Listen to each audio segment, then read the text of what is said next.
Let's start off the conversation today from Nigeria, where the former President Muhammadu Buhari on Tuesday urged Nigerians to be patient with the federal government, saying some hard decisions will be made. Now, Buhari made this call during the presentation of the book titled Working with Buhari, written by the former special advisor to the president on media and publicity, Femi Adesina. In his speech, Buhari did apologize to the people who were at the receiving end of some of the painful decisions taken by his administration, urging Nigerians to be patient with the current government. Aliyu Audu, Special Assistant to the President on Public Affairs, is here with me in the studio. And also joining me on the conversation is Dr. Ademola Bayonle, that's joining from Boston, Massachusetts. Thank you so much for your time, gentlemen. For having me. Good afternoon. All right. Good evening. Now, let me start off with you, Audu. I mean, this is not the first time we are hearing, presidents in Nigeria, particularly from the current, well, I call it political party, where they tell Nigerians to be patient, that it's really going to get better.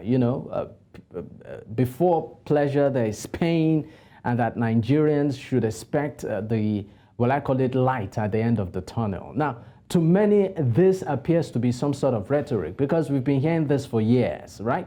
So I would like to know what exactly this particular statement entails, particularly for Nigerians. Is it a statement of substance or is it just another political rhetoric?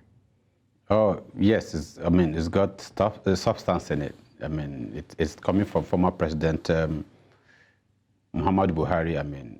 Like him or not, he's a man of honor. He's a very respected man. And if you look at the period of time he's been in public service, and the various positions he's held in the past, and you will understand that, while a lot could have been better, under his reign, there's something, striking about his person. It's, the number one problem we have, which is corruption, it's hardly, ever a leader of his caliber in any position of the kind of positions he's, occupied that don't have their names, tied to, national assets conversion or diversion one way. Not President Muhammadu Buhari. He has that work going for him, and mere looking at him, at the event, you see, he looks somewhat peaceful. He looks like someone who is at peace with himself. Of course, general Nigerians who believe that ADS could have been way better, but that's not to say not much was achieved. A lot. We'll still dig deeper into, of course, the crux of many issues around not just this administration, but how some of it has also snowballed into this administration. But I want to go to you, Bayonle. What do you make of this assertion by the former president, advising Nigerians, again, just like the current president, to be patient? Thank you so much for having me once again. It's a pleasure to be here. I think it's definitely the regular political talks or conversation. To be patient in itself is a good one. A president needs to actually be able to communicate that, especially when there's something in the pipeline that they are working on. Everything takes time. But when you know that what has been coming from such pipelines are really not what the citizens need, it's again and over again, you keep hearing, be patient, it's a renewed hope, but be patient. And we're 8 months into the administration. You won't blame people who will cast some aspersions on such conversations and such rhetorics that, no, this is just business as usual. Be patient. And I think it's time you show us the real deal. Now, I would want to go back to you, Audu. You made reference to the person of the former president, that's Muhammadu Buhari, saying, is incorruptible. And of course, we understand that during his administration, that was his mantra. But to a very large extent, this can be contested with the current revelations we are seeing concerning some members of his cabinet, while he was president. We know what is going on in the Ministry of Humanitarian Affairs. The former CBN governor's case is there, and quite a few others too. So my question is this. In his fight, against corruption, of the former president, how would you rate it? And to you again, I put it to you, wouldn't you also want to say it's also some sort of mere rhetoric, looking at the current realities? No, I don't think so. I totally understand all of the misgivings, and as a Nigerian, it's not pleasant that we found ourselves in the situation we've been for a while, and of course, it didn't start in the last 8 years. However, when we look at the quality of leaders we've had over the years, and we should, in our own private or personal, assessment of leadership and government in the country, we'll be able to see the difference between, the current president and many of the past leaders we've had on different fronts. And I'll say this, that the call for Nigerians to be patient seem political, but it isn't. It really isn't, because from me as an individual, as a Nigerian, that's the same call I'll make. But that only underscores the importance of the public, talking, underscores the importance of conversation. One thing we've come to realize is that we seem to all have different idea of where a better Nigeria, or what a better Nigeria should be. That's why conversations like this, So what do you think a better Nigeria should look like? Like Mr. President said, a country where the average, ordinary Nigerian can live freely and realizes his or her dreams. And do you see that happening? We've had, the same government. Of course, he made mention of succession to successive governments in his speech. We've seen that happen at least for, over 8 years. Do you see that happening to an average Nigerian right now, given the fact that the statistics as regards the amount of Nigerians that have jackpot, permit my street palace, but the amount of Nigerians that have left the country in the past 8 years, the stats are alarming. I agree with you. But then again, you made mention earlier, corruption, has been dealt with in the past differently. And we've seen that the level of corruption in the system it's not about the set of people who are currently in government. It means that the pool of Nigerians, the universal set is largely corrupt, because we get to a point where we get to ask ourselves why every time a government comes in, we have the same issue with different people. The difference with this time is we have a president who is keen on fighting corruption, who has invested in it. He's taken, his whole government is taking chance on his ability to fight corruption. He's just approved, or he just signed into law a budget of over 28 trillion naira. That is, whose deficit is lower than the previous, and expects to borrow less than the previous, as planned in the previous budget. And the only way this happens is if he is able to create, an improved economy from where the government can generate, enough revenue to, fund the budget. However, with corruption, with insecurity, that won't happen. And the step he's taken so far shows that he knows that well, and he understands the plight of Nigerians. He came out reducing the cost of governance. It's given... You said the current administration came in and has reduced the cost of governance. Reducing, yeah, he is reducing the cost of governance. In what aspects, please? Right, the entourage, the travel entourage out of the country and local journey for himself, the vice president and the ministers and the wife of the president have all been reduced. redeployment of securities. I mean, usually when the president leaves one state for another, you find out that over 100 personnel of the armed forces or the police are, deployed to the state. He's come out to say, you know what, we have trained personnel in each of these states, manning each of these units. It's about time we get them to be, doing the job they are supposed to do in their location, as against moving, troops from different parts of the country to one particular place, which usually costs a lot. I mean, he's mandated the ministers to only travel locally with 4 entourage with members, and 2 out of the country. Himself is reduced this to 20, and that of the vice president to 5, and that of office of the wife of the president to 5. I mean, those are just certain aspects, but I would, of course, come to you on that aspect of the cost of governance, vis-a-vis also telling Nigerians to tighten their belt. Let me go back to Bayonle.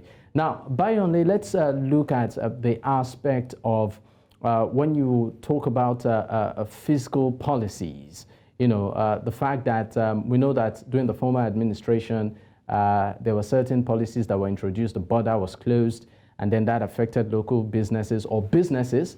The idea was to encourage local businesses, but we saw that, negatively impact on, sectors like the food sector, where the price of rice skyrocketed, amongst other issues.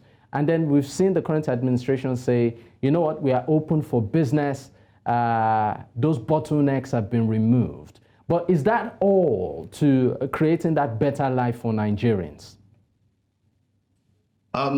It's clear to me, day by day, that this administration does not actually understand that the metrics you use in measuring performance is actually from the grassroots. The optics of, yes, reducing the overhead cost and travel, for me, what it just shows is empathy. It shows that we feel your pain and we are going to also reduce our cost of governance. But it is not the solution to the problem. The real solution to the problem is that you have to reduce this high cost of inflation going on, this inflation going on in our society. You have to make policies that actually gets to the grassroots. And like I said, closing borders does not mean that if closing borders does not translate to a lower cost of food, reducing the cost of food, stimulating local farmers to be able to produce enough for the country, it is a useless policy. In books, it can look beautiful, but if it does not translate to actionable items that you can actually measure on the grassroots, that people are enjoying the benefit of a closure of border, then it does not make any sense. And we've seen it over and over and over. It is becoming a pattern of the administration that they just do some highfalutin policy, which does not trickle down to the grassroots. And I hope that they start putting those things into consideration as we move into the new year. Even fighting corruption, even the Buhari that everybody is saying that is a failure, blah, blah, blah. We saw that in his few days in office, he made arrests. The Dansuki and all the rest of them, of course, we saw it. This administration so far, we have not seen any of that. Aside that, we are also seeing signs of systemic failure. If you look at the Better Edu issue, the humanitarian minister is not, and I've seen so many people come forward to say that that is the pattern in governance, in our government. A lot of our agencies, our ministries pay directly to people. That is system. You don't fight. Corruption is a sign of an issue. I feel that if you really want to deal with it, you don't wait for people to be corrupt. You don't leave a system for people to even be corrupt. What you need to do is build a guardrail to prevent people from being corrupt. And I think that is a more efficient way of doing things. And if you see people on the different side of the aisle still being corrupt, then yes, you can catch them because you cannot prevent everything. So what the administration is doing, and I think they should keep in mind, that the measurement we're looking for is the impact in the grassroots. We do not care if Bola Ahmed Tinubu starts walking on the road instead of using a convoy. We want to make sure that the prices of food can reduce. We want to make sure that transportation can reduce. We want to make sure that our health care is improved. We want to make sure that our educational system is also better. I gave this example of the tuition remission. And I said, the tuition, the student loan. And I said, you see, it is a small balm to the wound, to the major wound. Student loan is actually not a problem. The major problem is that there's no job for people when they finish school. If people understand that the point of this education is that when I graduate, there's going to be a job for me, people will look for money to go to school. But it is not encouraging enough. So that is one of the problems. And if you see that even though there are jobs waiting for people outside school, people are still not going to school, then you apply student loan and you say, okay, when you graduate, you pay me back. But when there's even no job for people, how do you want to encourage them to even go to school in the first place? So we have to look holistically at some of these policies and things we're doing. And enough of, oh, be patient with us, enough of, we understand the pains, enough of all that. You see, unfortunately, INEC has increased the campaign period to 6 months. So this administration really has less than 3 years to go. By the time it's in the next 3 or 2.5 years, campaign season is starting again. So what are we going to say that this administration has done? All right, Bayonle, let's of course give room to Aliyu to actually respond to some of the things you've said. I mean, part of what I picked out is a grassroots effect of some of these policies. Yes, we know that you highlighted some of the aspects that the president recently did highlight in terms of cutting cost, talking about entourage, travel allowance and all of that. But the big question is this. We know that since the removal of subsidy, right, on petrol, and also the policy as regards, our local currency and also FX, there has been a lot of impact on Nigerians, particularly when it comes to feeding, which is really basic. So I want you to react to the grassroots effect of some of these policies or initiatives put in place by the current administration, because I understand you're a special assistant to the president on public affairs. How can this be felt at the grassroots? All right. I quite understand Bayo's point and position. It's clear that after how many years of knowing how, special and fantastic we are individually, we have collectively failed, and that's a real concern.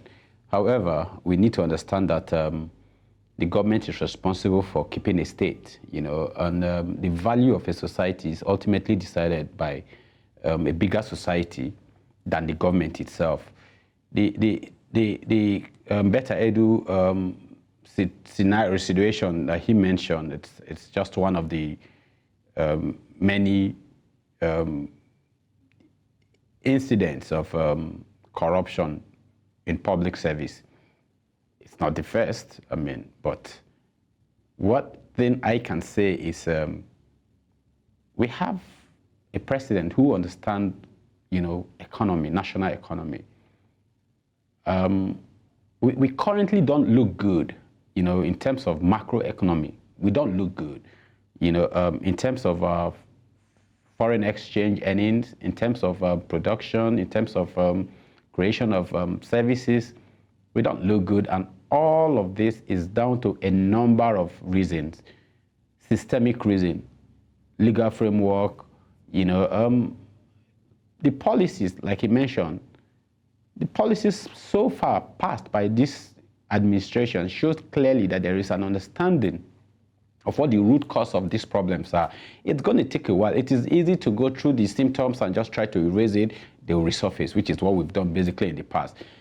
But if we need to, go to the root of these issues, then we are going to have to exercise a level of patience and believe, we need to believe that the system is going to work. We need to believe and be able to give ourselves a chance to succeed as a collective. And the fact that we have someone who has succeeded at subnational, in terms of public governance to a great extent, or an extent that can't be debated, it's our best bet that he's in charge and decision taken so far. They might not begin to yield result, immediately, but they will. This is the first of his 8 budgets. His first of his 4 budgets as allowed by the law. And I believe that by the end of the second quarter of this year, Nigerians will begin to feel impact of some of these policies, programs, and the projects that are going to come up, designed to actually turn around the fortunes of our country and bring about improved standard of living for the common man. All right, let's move to security matters now. I would, of course, start off with your opinion on it, Bayonle. Initially, we thought it was Uhuru until recently. Very, very sad cases started popping up. One of them is the ongoing Abuja, kidnap, where a family, the father and the daughters were kidnapped, and the man was released. One of the daughters killed, and there's a ransom, I think, in that community of about 700 million naira for them to raise collectively before they can be free. This is one of, out of many other cases that have popped up recently. And the twist to this is that it happened in the Federal Capital Territory. That's the capital of Nigeria. So that brings to the question the state of the security of the nation. I would like your take, Bayonle, on what you feel the administration has done so far, and where you think improvements can be made. Before I move to, of course, Audu. I don't think we have leaders who are interested in solving our problems. That's the way I have what I've come to realize. I'm not sure that people even want to. We have leaders who can think 10, 20 years ahead and say, this policy I'm making, I think in the next 10 or 20 years, people are going to benefit from it. As far back as 2013 or 2014, I had colleagues, medical doctors, kidnapped on Lagos-Ibadan Express Road. This issue of kidnapping has happened year in, year out for the past 10, 12 years. Up to last December last year, 12 hefty grown men kidnapped in Kogi State. In January, the family of the daughters also kidnapped. Now tell me, are we actually interested in solving this problem? Because if we've actually been running around with an issue of kidnapping for this long, and what we hear is that the patient, nobody's being sacked, nobody's being held accountable for this action. It is worrisome. And that is what we are saying. That you see, we need to see actions, and not just actions, definitive actions. The issue of kidnapping is not today. It has always been there for more than 10 years. Why are we still, how can you carry a whole human being and keep that person in this same Nigeria where we have military, we have the Air Force, we have the police, we have the vigilantes, we have everybody? Are we sincerely ready in solving our problem? And that's my problem. Now it baffles me that we also have a former minister of the Federation raising funds for kidnappers. What is the hope of the common man? If a former minister, part-time to be precise, can actually go on social media to say that some people have donated 50 million for the release of these ladies. One, we are encouraging this. Let us just add it to our Bayonle, of course, I would like you to, of course, just wrap up so that we can get Aliu's reaction. I think we should add it to our IGR. Okay. Or some, because this is becoming embarrassing. And what we don't know is that it's affecting all aspects of our economy. How many people want to come into our country to now do business when we know that it's possible to be kidnapped? All right. This is foreign to us. Aliu, I would like you to react. I mean, given the fact that, I was having a conversation with a friend today as regards the National Youth Service Corps, looking at the state of the nation in terms of security. Should even corps members be allowed to go to places where their security might be in doubt. I understand that they now collect numbers from them just in case anything happens, someone they can call, right? So, I mean, that has even brought to the fore, if at all, the scheme itself is still, relevant in today's realities. But I would like you to react generally to the security situation, Aliyu.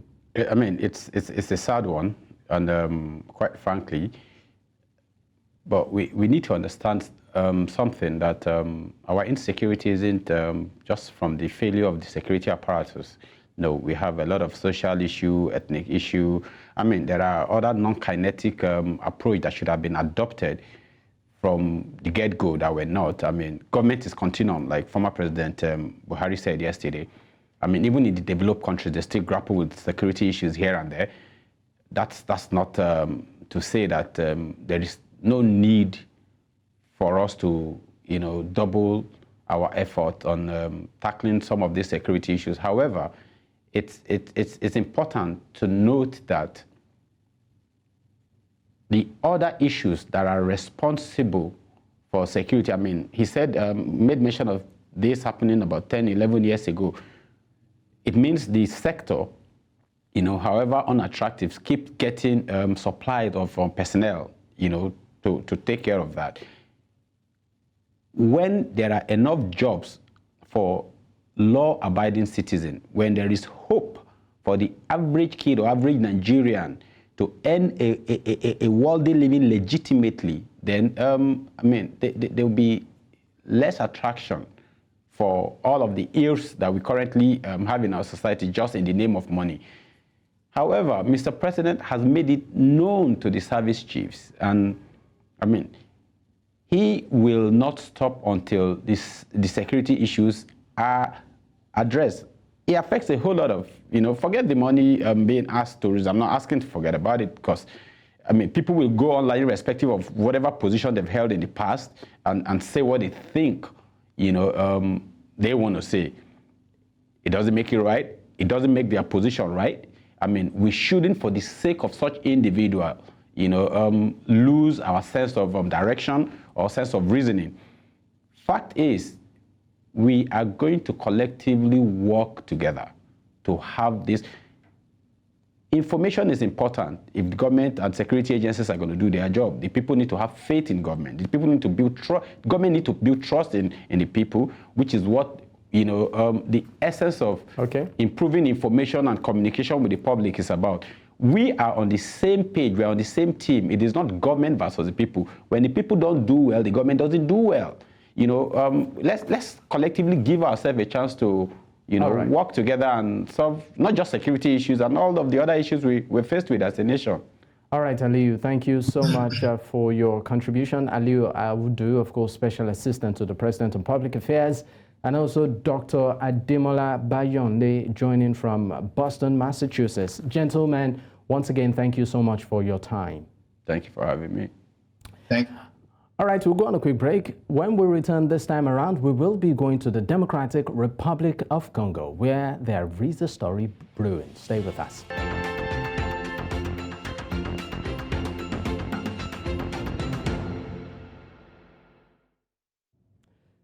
Police in the Democratic Republic of Congo on Tuesday dispersed a small protest in the capital, Kinshasa, against the provisional results of the December legislative elections.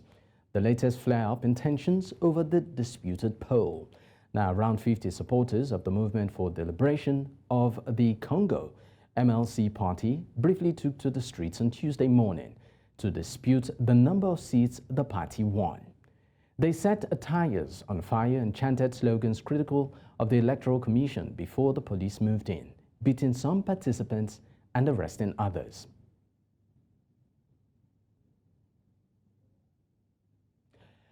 Of course, joining me on the program right now to shed more light on this is Nixon Katembo, Public Affairs Analyst from Johannesburg, South Africa. Thank you so much for your time, Nixon. Thanks for having me. All right, let me start off by asking, do you think the move by the police, that's arresting and also beating some of these protesters in any way contravenes their basic rights to protest and also, to gather? If, of course, they are not comfortable with certain public issues that come up. Let me begin by what the law says in the Democratic Republic of Congo, that anyone who intends to demonstrate or voice something that does not augur well within the context of public administration must notify the police chief within the area where they intend to make a protest. It does not require a law or consultation with the police, but rather inform the police.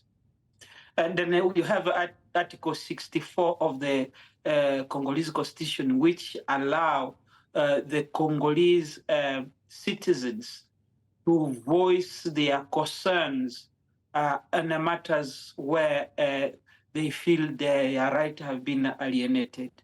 So the police intervening in a manner that it has intervened by beating them and dispersing those protesters in a way violate the basic right under the law and under the constitution of the country.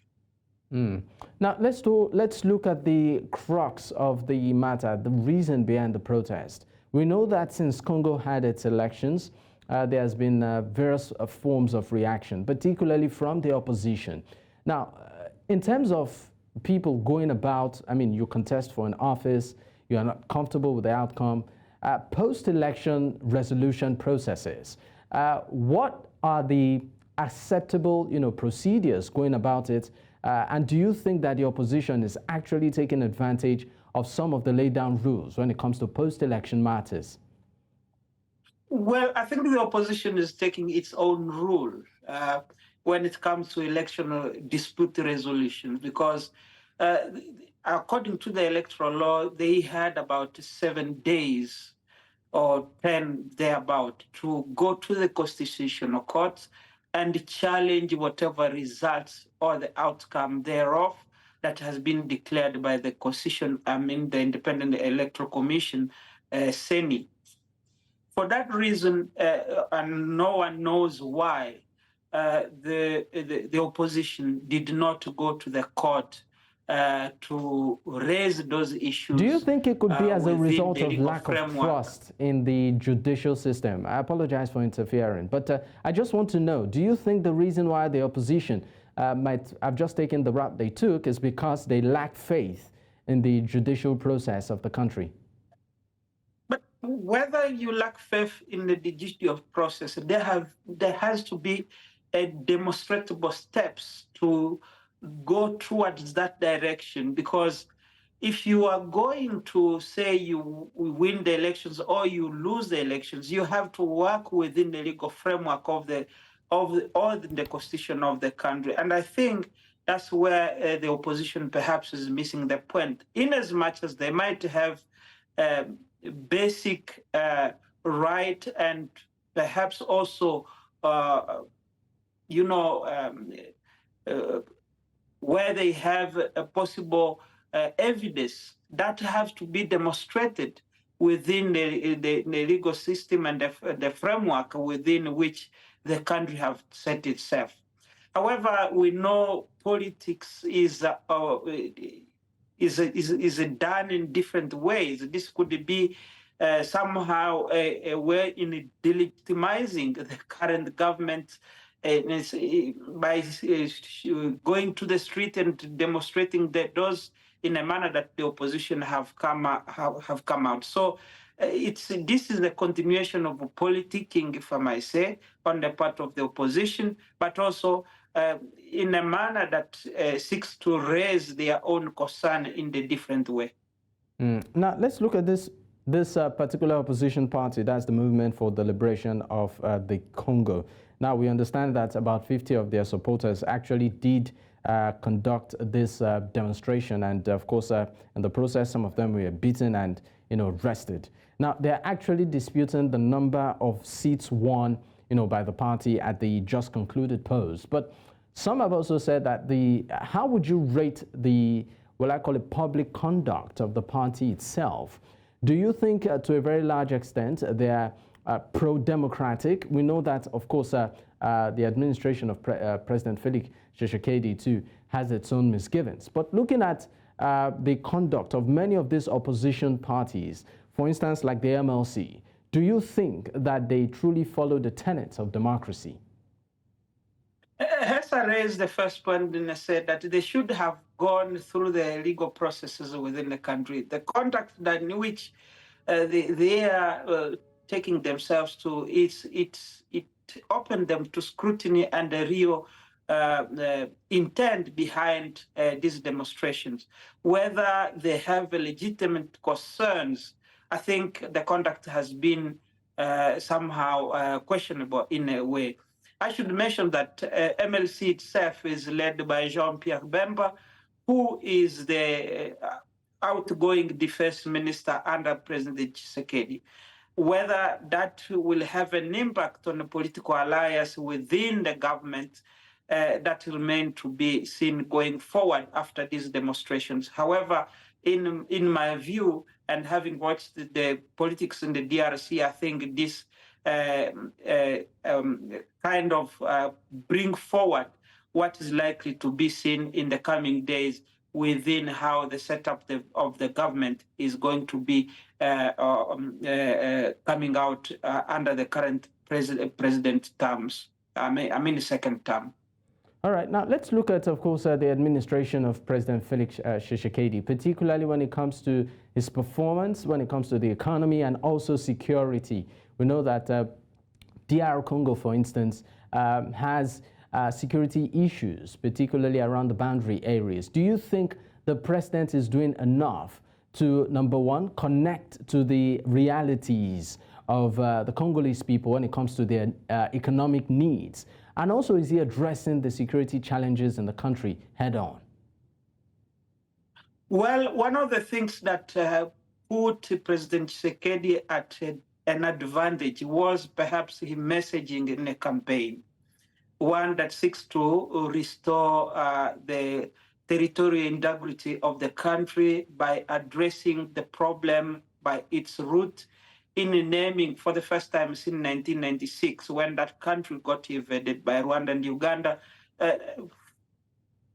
President Tshisekedi came out clearly and named President Paul Kagame as the instigator of violence and aggression against the DRC, and therefore saying that if need be, we have the necessary means, quoting his words, we have the necessary means to take the war to Rwanda. And I think that messaging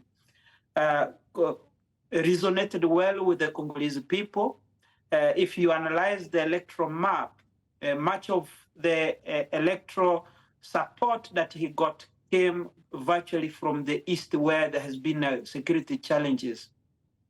On the economic front, however, the country has been in kind of having some growth, economic growth, about 3 to 5% on average year on year for the past 3 years, which demonstrate some level of economic stability. But however, I should mention that these are microeconomic policies that just benefit the ruling elite, and the common people of the DRC are not benefiting from the fruit of this economic windfall that come out of those data that are produced by the World Bank and the IMF and so on. On a social front, however, he declared universal health care for some maternity delivery among Congolese, particularly he started with some of the provinces in the West. And now also in terms of education, he kind of announced free secondary education. However, the implementation is still lacking. Of course, this is the first of its kind since the Congo First War and the fall of Mobutu from the 1990s. I should mention that Congo had a free education in when it was still a Zaire at the time, in the early 60s, late 60s and the early 70s. Towards the late 80s, Congo had a free education. So having those changes, I think those are perhaps the registered, one would say, positive aspect of this regime. But the problem is that the Congolese issues have been massive and they have been continuing for the past almost 30 years. One would think that those issues may not be resolved in a one term alone. Of course, the politicians have to be gauged based on the deed that they have done for the country in uplifting the lives of the citizens. Okay. One of the problems in that country, the DRC, is the problem of corruptions. The problem also of big man syndrome, how they call it big man syndrome, in the sense that once the ruling elite take up power, then they disperse political, governance responsibilities through political patronage. And that impact on a real service delivery to the Congolese people themselves. I mean, you've highlighted quite a number of issues, but I would like us to just briefly backtrack a bit. We know that prior to the elections, the election commission chief actually said some of the setbacks they had is that the commission or the team was put together, pretty late. And hence, we saw that fallout in the conduct of the elections. In some polls, it started really late. Some didn't even get materials at all. And it wasn't, tight-proof when it comes to the election itself being squeaky clean, because there were still, pockets of misconduct, here and there.